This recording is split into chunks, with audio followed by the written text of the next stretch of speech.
a short piece of history, and that is in the traditional Jewish communities, there were always two leaders. So, for example, in the city of Brisk, there was the Rav, the rabbi of the community, and there was the Dayan.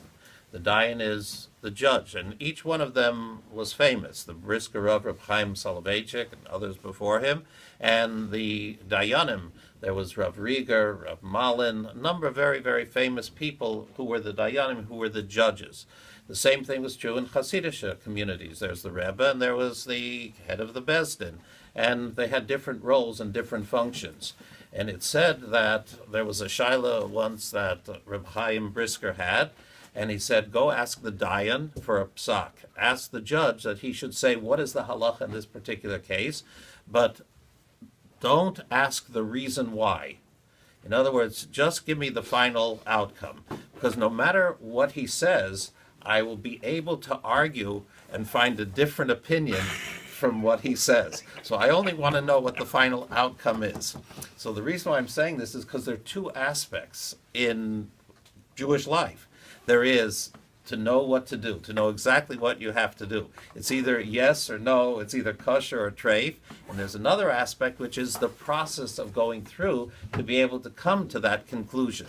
And each one of them is of tremendous importance. To know what I'm supposed to do is very, very important.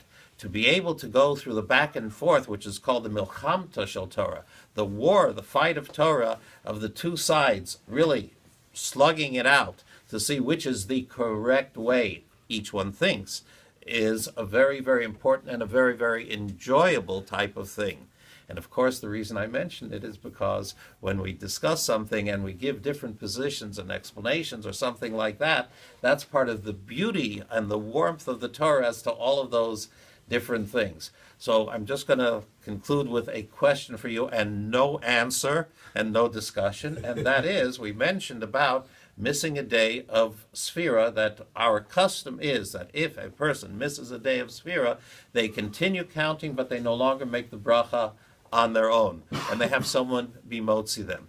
What happens if a child becomes bar mitzvah in the middle of the Omer? He was born during the time between Pesach and Shavuos. So he did the counting, let's assume, before he was bar mitzvah with a bracha. And now he's bar mitzvah. Does he continue to make a bracha or not? Did he? That's for you to find the two sides. Likewise, the same question, if somebody converts in the middle between Pesach and Shavuos, what about, can he make a bracha or can he not? No discussion about the answer now. That's to think about, the different possibilities. And it's beautiful. It's the warmth and the joy of Torah to think of those things. To everyone, a very, very good moed, a wonderful day, and 7 o'clock tonight is Mincha and Maariv.